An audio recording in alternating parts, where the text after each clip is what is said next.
Hi guys, this is Michael from the Board Games Chronicle.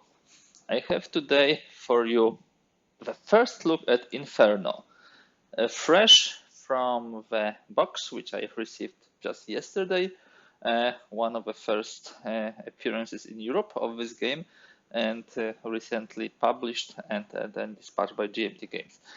What is Inferno? This is the third game in a Levy campaign series by Volko Ruhnke. In this particular installment number 3, Enrico Acerbi is also a co-author of this game. What I will do today, I will look into the box, into the components, but I will tell you also a little about the game, a little about the mechanics. There will be a separate video for this. First and foremost, we would like to see this beautiful, beautiful game, because all the games in Levy campaign series are really nice. By the way, if you'd like to learn more about the mechanics of this game, on my blog there is a 3-part full campaign playthrough by the developer of this game and one of the designers of Levy campaign series. Very informative, and I really like it because I learned Inferno by reading simply this text of a playthrough. It gives you not only playthrough but the rules references. Very nice, interesting way to learn the game. Okay, what's Inferno from the historical point of view? It tells the story of the two Tuscan families. So we move to Tuscany in medieval Italy. This is the 13th century. We have Guelfi and Ghibellini. Two families. Guelfi will be supporting the Pope, Ghibellini will be supporting the Holy Roman Empire, and they will be clashing. There will be like 3 years of war, which, just like other games in the series, culminated in a large battle. By the way, the game will not only allow you to play the strategic dimension of the game, but also tactical with this one battle. Why for Tuscany, as you can see. Okay, everybody's probably now already impatient to see what's inside. So let me start. Yeah, this is a 3-inch box, very nicely done, very sturdy. First and foremost, we have rules of play. This is not too long. It's like, I would say, 25 pages. Some of them are references, some of them are comparisons to other games. So not the most complicated game.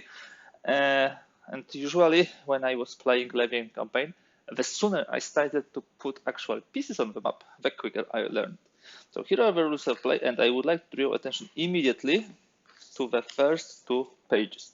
First 2 pages are actually showing you what are the differences between the this installment, so the third part, third volume, so Inferno, and first of all Nevsky, and second of all Almoravid. So if you are familiar with any of those games, definitely you should start here, because you will see what are the key differences. I still suggest you read through the whole rulebook, but those references are pretty cool. Here you have the standard rulebook. We start from the introduction and some key concepts of the game.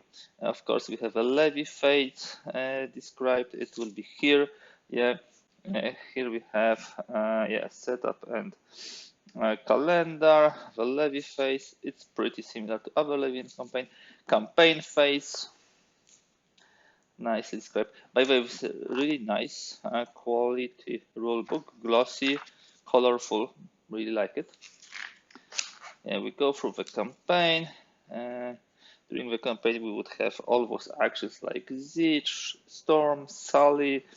We would have also commands connected to the gaining forage, gaining the capabilities, so on and so forth. And here, page, I believe, 25, we finish the instruction. Not, as I told you, not too long, not too many rules to learn. And then we have the scenarios. I like this. This is the calendar of the game. As you can see, we have everywhere let's say, seasons. So it's like spring, summer, and when you go further, autumn, winter, and so on and so forth. Each is 60 days. In each you have levy and campaign phases, yeah.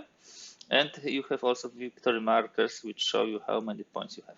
And what I like about scenarios is this overview of scenarios. It shows you, for example, the scenario A is kind of a introductory scenario, and it only goes through this 260-day periods. For example, scenario B is medium scenario, it goes through those 5. And of course, the campaign scenario goes through everything. It's good depiction of how scenarios are being set up. Here we have the details of the scenarios, scenario A, scenario B, C, D, E, and F, which is the full campaign. This is a very good approach to learn the Levy campaign. Do it gradually. This very small scenario has like a couple of lords on it, and it's only 2 seasons in two terms. This is a really good starting point. And then you can go to much more complex ones with many more lords. Here you have a map for the F scenario, the setup of this. Okay, so that will be for the rule book. Then we have a background book, and this is much longer than the rule book, as you can see. It has like 60 odd pages. Here we have stickers. It was stick to this. So the stickers will be used to put them on the cubes. You will see them in a moment to mark the lords on both sides here. So stickers are here. Background book. I really like reading those books. It gives me so much insight to the historical dimension of the game. And you know, I play war games not for the pure play, pure rules, pure fun from the, let's say, mechanical dimension, but I love the historical context and I love replaying history. And very much indeed, I like changing the history. So the background book gives you, first of all, quick start. This is nice. If you would like to learn the game not by reading the rules, and if you are first time actually introduced to the Levy campaign, I would rather start with the actual play and how it goes. Here you have quick start, which guides you through the fight between Ghibellini and Guelfi, and shows you which cards to use in this initial scenario A, which is very small, some strategy examples, some move examples. What do we have here? Here we have some information on strategy. I like it. Limbo, greed, lust, heresy, treachery, gluttony, violence, wrath. Nice naming. Here is the solitary example, or rather rules. In general, there are no rules for the bots for Levy campaign, but this is so solo-friendly game. I played so many times solo. You will see in the mechanics later on why it's so solo-friendly. Other than that, yeah, we have some important phases described, like call to arms, like march, supply, forage. This is all shown here on the examples. Again, beautiful playbook. Knights, quarter, and ransom. Yeah, there is possibility to ransom the knights. It was not, if I remember, in Almoravid. Battle minigame. This is what I mentioned, recreating Montaperti. So just like in other installments in the game, you can also here replay a battle. And then you have history. This is for history buffs like me who would like to learn a little more about what was going on. Here we have examples of actual moves and this is depicted by the map of historical figures. Here we have a nice map. There's so much more goodies here. You can see all of this. And then we have a description of the events. I will not be going through this. Each and every site has pretty broad array of events and capabilities. They are described in details here for both sides. And of course, development notes. I suggest reading this. It gives a lot of insight why some decisions were made. Here we have the tokens manifest, and that finishes of course also Arts of Wars list, and this finishes the background book. Now we have two mats which allows you to hide from your opponent what forces which lord has. Pretty cool looking. You see, these are the banners of one side and these are the banners of the other side. I believe these are Ghibellini and these are Guelfi. Yeah, Guelfi were purple ones, Ghibellini were the yellow ones. It's also very easy to connect them to whom they were supporting. Popes purple, Imperial, Holy Roman Imperium yellow. So it's pretty close. Yellow and black actually. In your first games you will not probably be using it. Then we have some player aid, Guelfi Lords and Vassals, and Ghibellini Lords and Vassals. Here we have how the revolt and treachery works. This is a completely new concept in Inferno, unlike other two titles. You can make, if I remember correctly, both lords and castles to switch sides.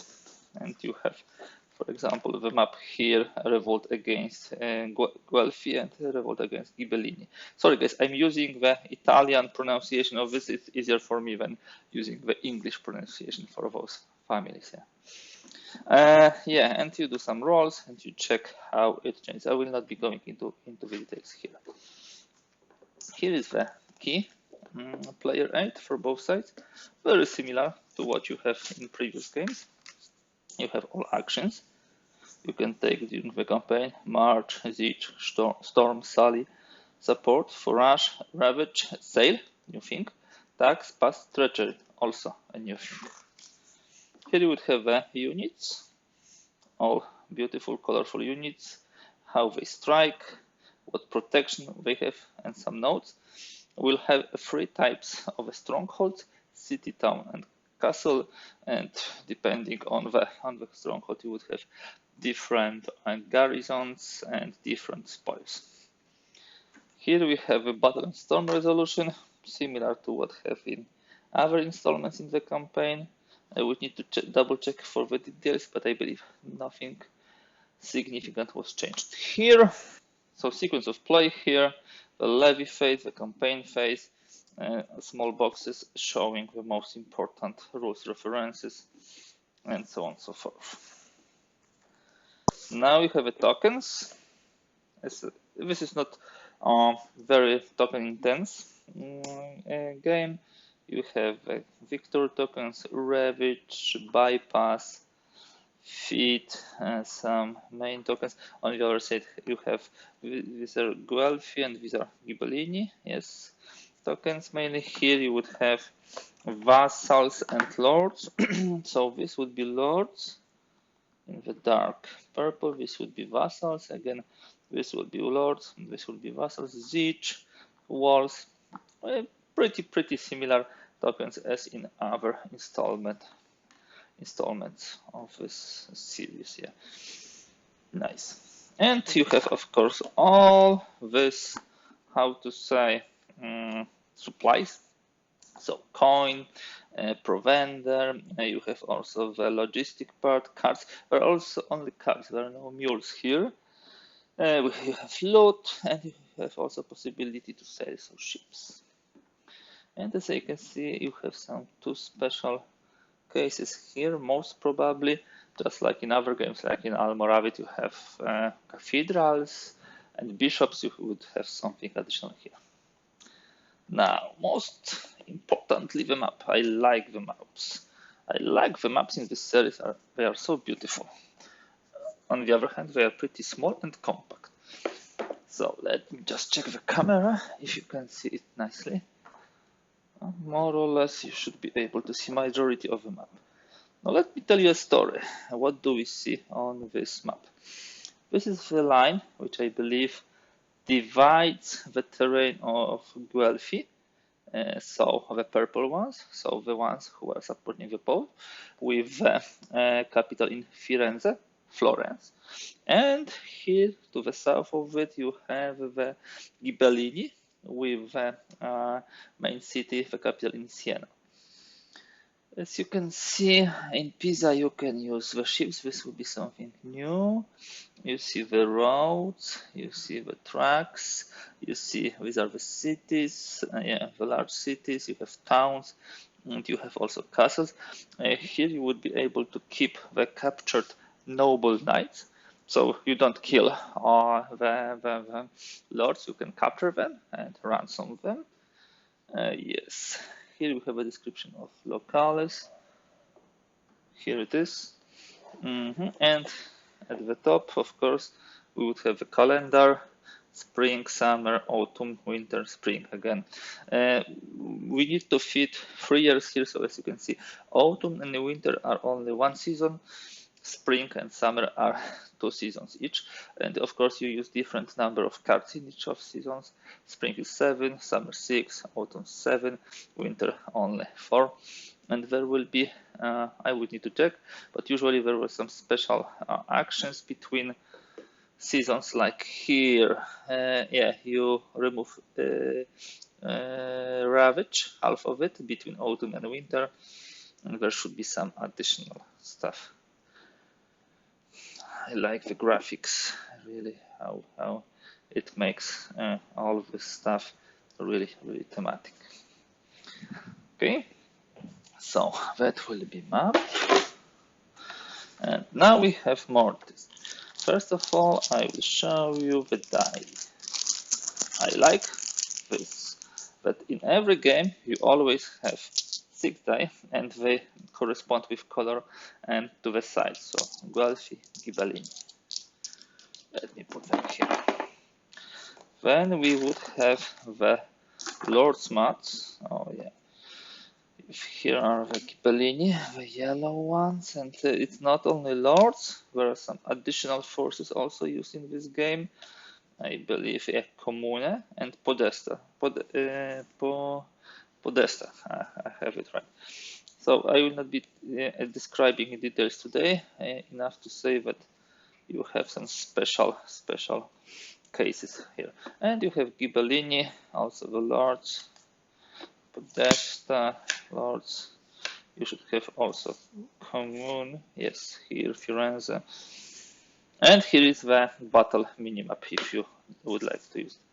All in all, similar number of lords and vassals as in other games. Now, the core part of the game, the cards. We'll have a look into them in a moment. So you have a set of command cards for both sides and set of Arts of War for both sides. Let us open one of those. Let us open the Guelfi command cards. Command cards will allow you to activate your leaders, and they will be prepared before the campaign step. This is one of those things which I probably like the most about this game. So the fact that you prepare campaign before the season and you simply play it according to your plan, at least with activation of the unit, no matter what happens. And this is more or less, I managed to open, more or less what was happening in the old times. There was no possibility for a quick reaction. You had simply to deal with what you planned. So, for example, we have 3 cards for this lord, 3 cards for this. Usually this is 3 cards for marshals. Here are, I think, commanders. You would have 4 cards. And you would have also possibility to buy the treachery cards. And passes. So what you do during your preparation phase, you prepare the deck. You saw there was 7, 6, or 4 cards. You prepare them like this, and then one by one you play in order which you planned. So once you set up something in motion, you need to continue through the whole season. It reminds me about the games like, not sure if you played such a game, the computer game like Combat Mission. It was a tactical Second World War game, mainly in the Western Europe. The cool thing about this game was it was, the soldiers on the map, tanks and so on. It's not that like in any other game you are simply moving the pieces. No, you are giving them orders, planning what they should do, and then clicking the start button. And for 1 hour, they were executing this without you being able to interfere. It's not so bad here, but still, if you plan for one lord to move 3 times at the beginning of the season, and then you know he will not move at the end of the season, you cannot react if your enemy is hitting exactly nearby him. Now, Arts of War, I will all open for Guelphi. These are the dual use cards. You have there the capability and event. Here you will have, it shows you whether what kind of lords can use them, any, for example.